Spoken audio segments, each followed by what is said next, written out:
हाँ प्रिय साथियों, कैसे हो? उम्मीद करता हूँ सुरक्षित होंगे, सही होंगे। घर रहो, सुरक्षित रहो। तो आज हम शुरू कर रहे हैं हमारी थर्ड पॉइंट, जिसका नाम है दी होप। The hope. आपने पिछली दो पॉइंट्स पढ़ी। मैंने उन दोनों पॉइंट्स को आपको हिंदी और इंग्लिश दोनों में पढ़ाया। उसके बाद में उनके क्वेश्चन आंसर्स की पीडीएफ हिंदी और इंग्लिश में आपकी यूट्यूब की जो वीडियो है उसके नीचे डिस्क्रिप्शन में डाली हुई है। आप जैसे ही एरो का साइन नीचे वाला जो क्लिक करोगे तो उसमें एक ब्लू कलर की लिंक मिलेगी, उस पर आप क्लिक करोगे तो वो पीडीएफ आपकी मोबाइल में खुल जाएगी। तो डियर फ्रेंड्स, आज हम जो पॉइंट शुरू करने वाले हैं द होप, ये एक वेरी इंपॉर्टेंट जो पॉइंट है इस साल के लिए 2021 के लिए, जिसमें क्वेश्चन पेपर में आपको इसका एक्सट्रैक्ट पूछा जा सकता है। तो इस पॉइंट को हम अच्छे से पढ़ेंगे और आज मैं इस पॉइंट के लास्ट में आपको एक होमवर्क भी दूंगा, जैसे आप मुझे करके व्हाट्सएप पर जो हमारा ग्रुप है उस पर मुझे आप सेंड करेंगे। ये होमवर्क इंग्लिश मीडियम और हिंदी मीडियम दोनों जो मीडियम्स के स्टूडेंट्स हैं उनके लिए होगा। तो देखिए, दी होप, वैसे तो ये वर्ड जो कॉमन वर्ड है जिसको हम पहले से ही जानते हैं और इसका मतलब है आशा, उम्मीद, और इंग्लिश में इसको कहते हैं हम एक्सपेक्टेशन।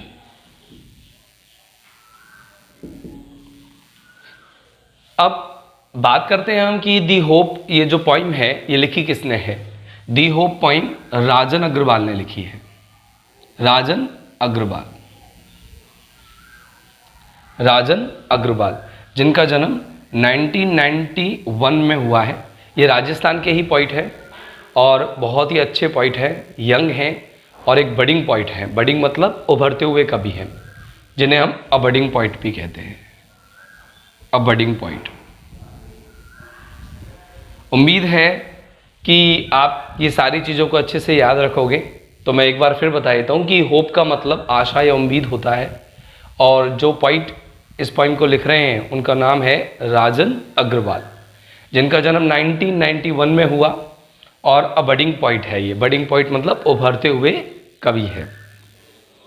तो डियर फ्रेंड्स, अगर हम बात करें कि ये द होप जो है, इस पॉइंट को लिखने का उद्देश्य क्या है, क्या पर्पज़ है, पॉइंट क्या बताना चाहते हैं इस पॉइंट के माध्यम से।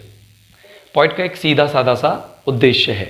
पॉइंट ये चाहते हैं कि भाई दुनिया को ये पता लगे कि होप इंसान की ज़िंदगी में किस तरह से एक महत्वपूर्ण कड़ी के रूप में काम करती है। जब से हम जन्म लेते हैं तब से लेकर के मरने तक, यानी कि हमारी डेथ तक, होप एक बहुत महत्वपूर्ण एस्पेक्ट के रूप में, एक बहुत महत्वपूर्ण आइडिया, इमोशन के रूप में हमारी लाइफ में वर्क करता है। बिना उम्मीद के हम किसी काम को नहीं करते। और यहाँ तक कि ये होप नाम की जो फीलिंग है ये ह्यूमन बींग्स में ही नहीं बल्कि इस जगत में उपस्थित हर चीज़ पर होती है, हर चीज़ के अंदर होती है, चाहे वो सजीव ले लो या फिर निर्जीव ले लो, वेदर दैट इज़ लिविंग और नॉन लिविंग। उम्मीद जो है हर किसी के अंदर होती है। तो अब हम पॉइंट के उन शब्दों में देखते हैं कि किस तरह से होप जो है वर्क करती है, उम्मीद काम करती है, और व्यक्ति या इंसान उम्मीद के तहत काम करता है, या हर जीव इस जगत में किस तरह से उम्मीद के तहत काम करता है। तो now we are moving to the text of the point where the point represents his ideas about how hope works in human life और in the life of other beings in nature. तो देखेंगे, start करते हैं। देखिए, मैं आपको इसका text पढ़ा रहा हूँ। सबसे पहले मैं आपको 4 लाइन्स इसकी लिखूंगा, ये 4 लाइन्स आप अच्छे से समझना। पहली लाइन है, hope is given different name. Hope is they सकती, बल्कि होप को नाम दिया जाता है। तो होप को दिए जाते हैं अलग अलग नाम। पहली लाइन क्लियर, बिल्कुल क्लियर होगी। सम कॉल इट एक्सपेक्टेशन। पॉइंट अपने हिसाब से कहता है कि कुछ लोग तो इसे उम्मीद कह देते हैं। अच्छा, होप और एक्सपेक्टेशन में क्या अंतर है? कि होप इंसान खुद से रखता है और एक्सपेक्टेशन में दूसरे लोग उससे कोई ना कोई उम्मीद बना के रखते हैं, कोई ना कोई एक्सपेक्टेशन रखते हैं जिसके तहत वो काम करता है। अदर्स टर्म इट, और दूसरे इसको नाम दे देते हैं फ्यूचर।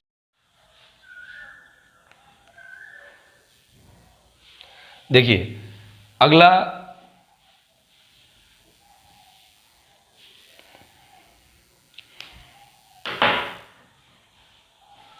कि ये एक पैमाना है किसका, चैरिटी का। ये तो अर्थ था आपका 11 लाइन्स का है, लेकिन मैंने अभी इसमें से 4 लाइन लिखी है, आप इसे कंटिन्यू कर सकते हैं। ये 4 लाइन्स आपके लिए बहुत ही इंपॉर्टेंट लाइन्स है, और ये जो लाइन्स है ये 2018 में क्वेश्चन पेपर में पूछी जा चुकी है। और सीधा साधा क्वेश्चन आया था कि how many names are given to hope, कितने नाम आशा को दिए जाते हैं। अभी तो एक लाइन और है जिसमें होप का नाम कुछ और दिया हुआ है, देखते हैं क्या है।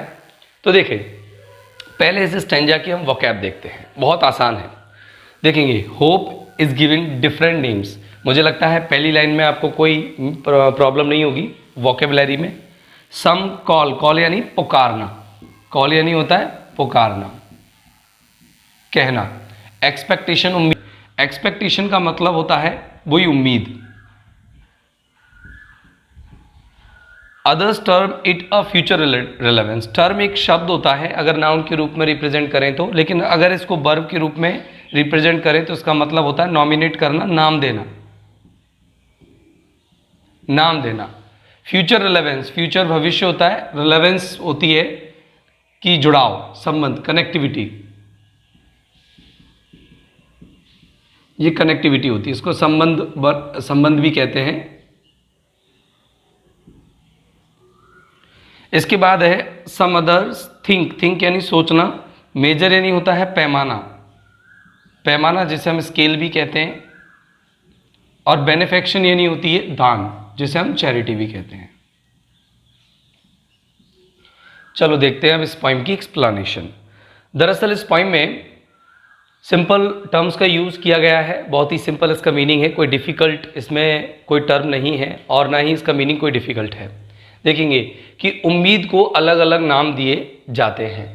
कुछ लोग इसे पुकारते हैं, सम कॉल, कुछ लोग इसे कहते हैं कि ये एक उम्मीद है। दैट मीन्स कि कुछ दूसरे लोग आपसे अगर कुछ करने के लिए सोचते हैं, थिंक करते हैं कि भाई आपको कुछ करना है, तो दूसरे लोग अगर आपसे कोई होप रखते हैं तो वह एक्सपेक्टेशन कहलाती है। दूसरे और हैं जो नाम दे देते हैं इसको भविष्य से जोड़कर, मतलब कुछ लोग कहते हैं कि आप हमेशा अपने करियर और फ्यूचर के बारे में सोचते हो और करियर और फ्यूचर के बारे में करते हो, वही होप है। सम अदर्स थिंक, कुछ लोग तो इसे ऐसा सोचते हैं कि ये एक चैरिटी का पैमाना है, मतलब जितना हम दान करेंगे उतना हमें वापस मिलेगा, ऐसी सोच के साथ हम होप रखते हैं और यही होप है, मतलब यही एक्सपेक्टेशन है। लोग सोचते हैं कि भाई हम जितनी चैरिटी करते हैं उसके बदले में हमें कुछ ना कुछ मिलता है, चाहे तो उससे मिले जिसको हमने चैरिटी की है, या फिर गॉड से मिले, हमें रिटर्न में कुछ ना कुछ तो मिलना होता है। ये 4 नाम हैं जो सिंपली आपसे ये पूछे जाएंगे, how many names are given to hope. अब बात करते हैं हम इसकी इंग्लिश में। तो इंग्लिश में ये है कि होप जो है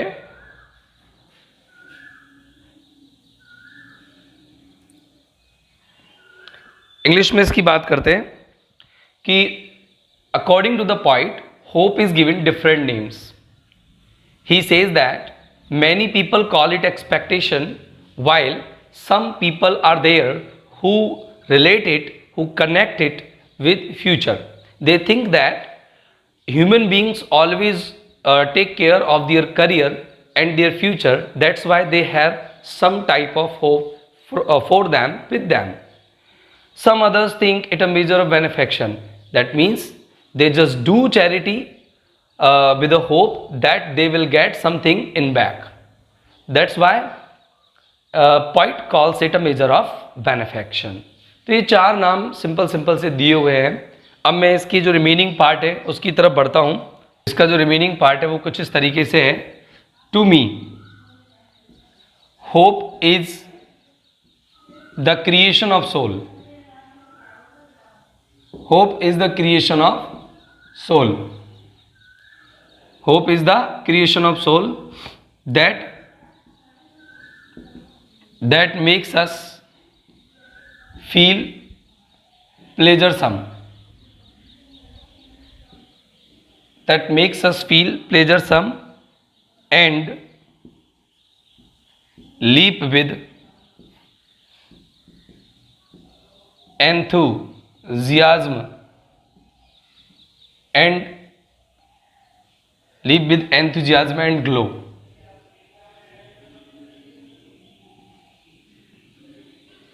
In past, we survived on hope. We survived on hope. We surmise future.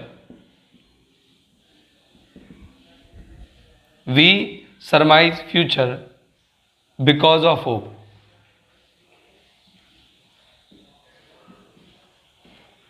Hope kills all negativity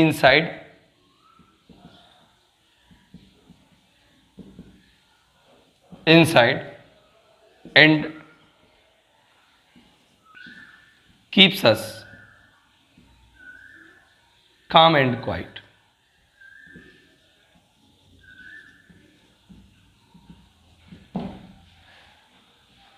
yes dear friends, ये आपका पहला स्टेंजा है जो 11 लाइंस का है, जिसमें आप 4 लाइन पहले देख चुके हैं, और अब हम देख रहे हैं इसकी जो रिमेनिंग लाइंस हैं 5th, 6th, 7th, 8th, 9th, 10th, 11th, ये 11th लाइंस हैं। इसमें टर्म्स थोड़े डिफ़िकल्ट हैं, अच्छे से समझेंगे तो कोई डिफ़िकल्ट नहीं लगेगा।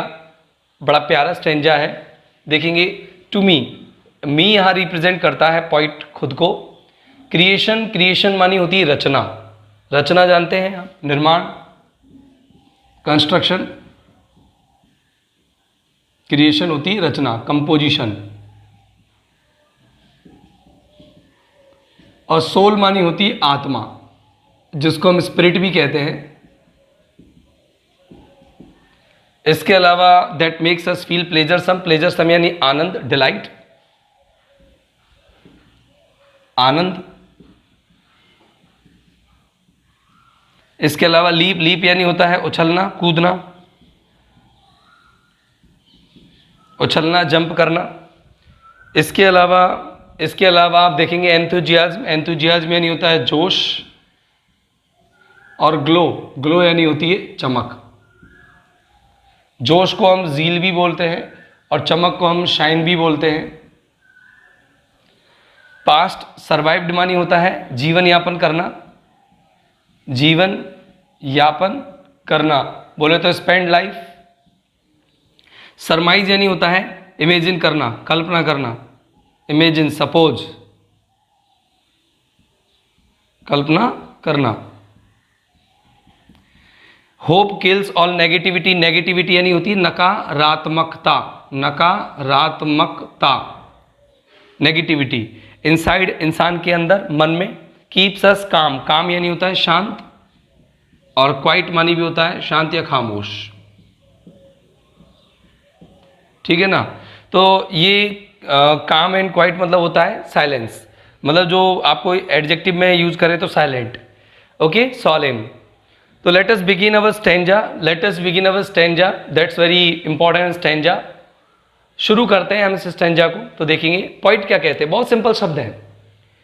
मेरे लिए उम्मीद आत्मा का ही निर्माण है, मतलब होप और कहीं नहीं जन्मती, सिर्फ इंसान के हृदय में ही ये जन्म लेती है, ये इंसान की आत्मा में ही ये जन्म लेती है। और जब इंसान के हृदय में आती है तो उसको महसूस करवा देती है। दैट मेक्स मतलब आप जैसे अपन किसी चीज़ को खुद फील करते हैं तो कहते हैं महसूस करना, और दूसरे को अगर कुछ महसूस करवाएं तो मेक्स, जिसको करवाना है वह फिर उसको फील। तो दैट मेक्स अस फील, वह महसूस करवाती है हमें आनंद। मतलब जब भी इंसान के हृदय में उम्मीद जागती है, पॉजिटिव उम्मीद, तो इंसान क्या करता है कि उस उम्मीद के तहत वो बहुत ही ज़्यादा खुश हो जाता है और उछल पड़ता है जोश और चमक से। मतलब उसके अंदर जीवन जीने के लिए जोश आ जाता है, अगला काम करने के लिए जोश आ जाता है, और उसके चेहरे पर एक चमक आ जाती है। पास्ट में यानी कि जो हमारा समय निकल चुका है, उसमें भी हमने अपना जीवन उम्मीद पर ही जिया था। और हम अपने फ्यूचर की भी कल्पना इसलिए करते हैं क्योंकि आने वाले समय में हमें कोई ना कोई अपने फ्यूचर से, करियर से एक उम्मीद होती है। यानी कि अगर होप नहीं होती तो ना तो हम पास्ट जी पाते और ना ही हम फ्यूचर। यानी कि आज हम जो जीवन जी रहे हैं वो हमारा प्रेजेंट है। आपको पता है आज हम किस तरह से उम्मीद करते हैं कि मैं डॉक्टर बन जाऊंगा, मैं इंजीनियर बन जाऊंगा, तो मैं अच्छी पढ़ाई करूं। और अगर हम अच्छी पढ़ाई करते हैं और बहुत अच्छा रिजल्ट प्राप्त करते हैं तो मानो 2, 3, 4 साल बाद, 5 साल बाद हम इंजीनियर बन जाते हैं, तो जो हमने पढ़ाई की वो हमारे लिए पास्ट हो गया। और पढ़ाई वाला और अच्छे रिजल्ट प्राप्त करने वाला समय पास्ट हो गया और उसमें हमने एक उम्मीद रखी थी, बहुत गहरी उम्मीद। तो हमने जो अपना पास्ट जिया था वो भी उम्मीद पर जिया था, और हमने जो कल्पना की थी वो भी किस पे की थी, उम्मीद पर ही की थी कि हम डॉक्टर बन जाएंगे, इंजीनियर बन जाएंगे। अगर हमसे कोई ये कह दे कि आप कभी ना तो डॉक्टर बनोगे ना कभी इंजीनियर बनोगे, तो हम कभी उम्मीद ही नहीं करेंगे और ना हम कभी मेहनत करेंगे। तो ये है, hope kills all negativity inside. जब इंसान की सोल में, स्पिरिट में जैसी उम्मीद घर करती है तो उसकी सारी नकारात्मकता को समाप्त कर देती है, नेगेटिविटी को समाप्त कर देती है और हमें रखती है शांत, खामोश। ये दोनों शब्द लगभग एक ही मीनिंग को देते हैं, लेकिन क्या होता है कि जब शब्द एक जैसी मीनिंग देने वाले दो एक साथ रख दिए जाते हैं तो उस पर दबाव डाल देती है, उस भाव पर दबाव डाल देते हैं वो शब्द। तो यहाँ पर है शांत रखना, खामोश रखना। जैसे ही हमारे अंदर निराशा जन्म लेती है तो हम बड़े परेशान हो जाते हैं, व्याकुल हो जाते हैं, लेकिन जैसे ही हमारे हृदय में उम्मीद जागती है वैसे ही हम बड़े खुश होकर के, बड़े आनंदमयी, प्रफुल्लित होकर के अपने काम को करते हैं, अपने जीवन में आगे बढ़ते हैं। तो बहुत छोटा सा स्टैंजा है, एक बार मैं फिर से बता देता हूँ। मेरे लिए उम्मीद आत्मा का ही निर्माण है। जब इंसान के हृदय में, आत्मा में उम्मीद आती है तो वो हमें बड़ा आनंद महसूस करवाती है और उसी उम्मीद के चलते हम जोश और चमक से उछल पड़ते हैं। हमने अपना पास्ट भी आशा पर ही जिया था और हम भविष्य की भी कल्पना इसलिए करते हैं क्योंकि उम्मीद नाम का एक टर्म हमारे जीवन में काम करता है, उम्मीद नाम का एक भाव हमारे जीवन में काम करता है। उम्मीद जैसे ही इंसान की स्पिरिट में आती है वैसे ही उसके अंदर की नकारात्मकता को समाप्त कर देती है, उसकी निराशा को खत्म कर देती है और हमें शांत और खामोश बना करके रखती है।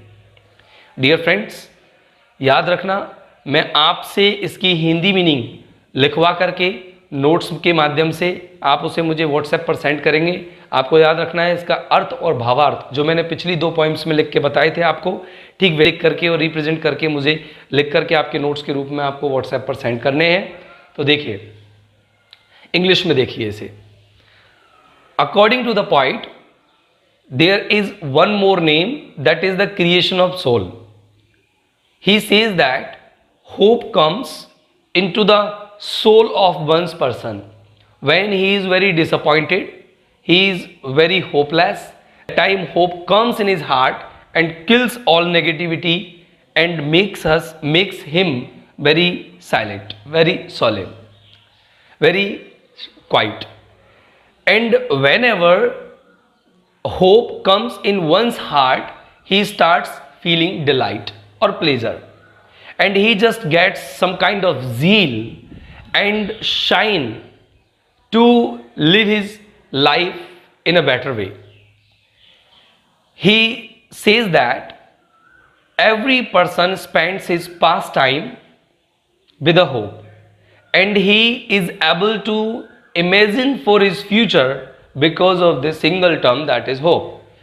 According to the poet, or the poet here means to say that hope always works in one person's life. And now the poet again says that it kills all negativity from one's heart and makes him very silent, calm and quiet. This is very simple meaning of the stanza. There is no other sense. So आप आसानी से इसे कर सकते हैं, इसमें कोई ज़्यादा बड़ा गहरा भाव नहीं है।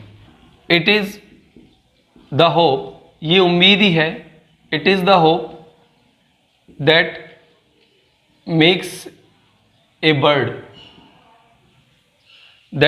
Bird fly in search of food for young ones and material to build their homes.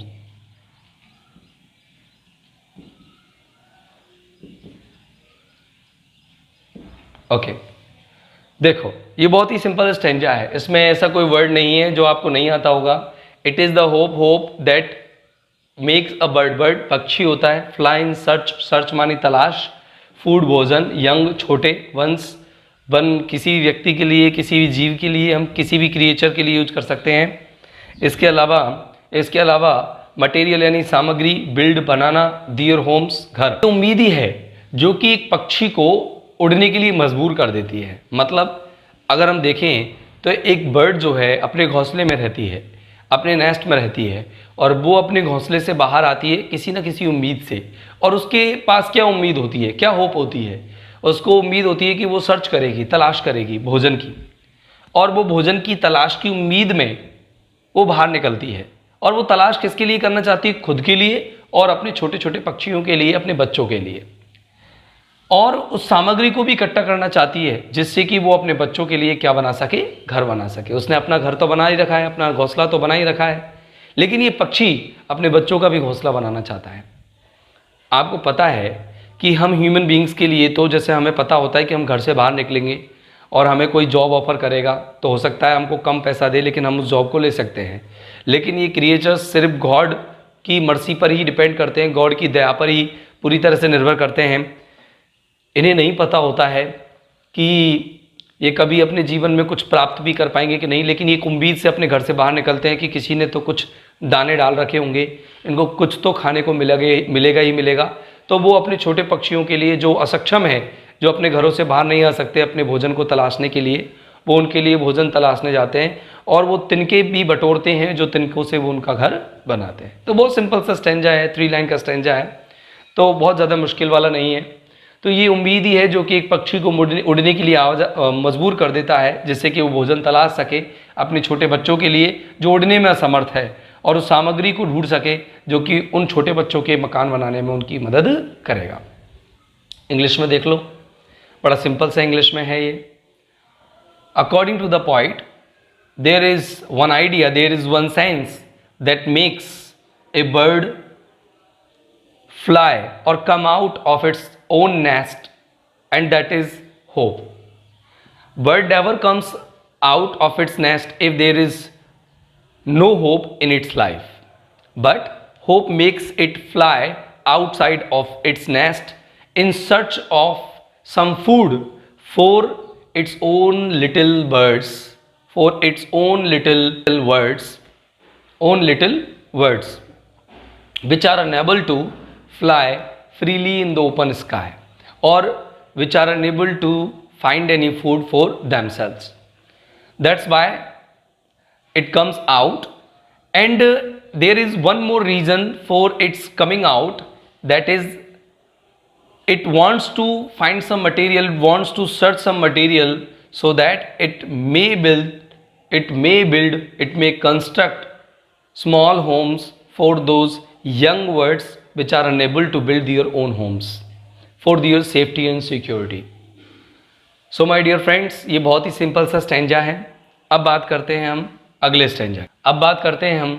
Stanza की, जो कि बहुत ही सिंपल सा है। वो है hope makes a bird stay on the branch and Bloom. ये लो, ये स्टेंजा है। देखो, इस स्टेंजा में बर्ड यानी होती है कली। कली एक सॉफ्ट ब्रांच होती है, नरम ब्रांच, जिससे नरम शाखा होती है, जैसे कि अभी फूल और पत्तियां खिलनी है। स्टे मानी ठहरना, और ब्रांच एक सख्त शाखा है ना, शाखा। और ब्लूम यानी होता है खिलना, ब्लॉसम करना, खिलना। तो देखते हैं, hope makes a bird stay on the branch and Bloom. बहुत सिंपल सा है कि उम्मीद ही है जो कि कली को इतना मजबूर कर देती है कि वो एक शाखा के सहारे ठहरी रहे और वहीं पर खिले। मतलब क्या कहने का आशय है पॉइंट का मतलब ये है कि जो कली है वो बहुत सॉफ्ट होती है और हवा के एक हल्के से झोंके से भी वो टूट सकती है, लेकिन होप जो है इसके अंदर भी होती है। ये होप इसके अंदर ये होती है कि वो कभी तो बड़ी होगी, और जब बड़ी होगी तो वो भी एक ब्रांच की तरह सख्त और मजबूत बन जाएगी, और उस समय ये भी किसी और कली को सपोर्ट देगी। तो इसी होप के साथ वो आगे बढ़ती है। तो देखो, या शाखा पर ही ठहरी रहती है और वहीं पर खिलती है। Hope makes a bird stay on the branch and Bloom की आशा ही है जो कि एक कली को इतना मजबूर कर देती है कि वो एक शाखा पर ठहरी रहे और वहीं पर खिले। इन इंग्लिश आप देख सकते हैं इसे, here the poet wants to say that hope obliges or compels or forces a very tender branch that is called a bud stay on the strict branch so that it can one day be the strict branch like that of which it is taking the support, and hope makes it bloom there so that it can bring or it can produce some beautiful flowers and green leaves. Okay dear friends, अब हम अपने अगले stanza की तरफ बढ़ते हैं।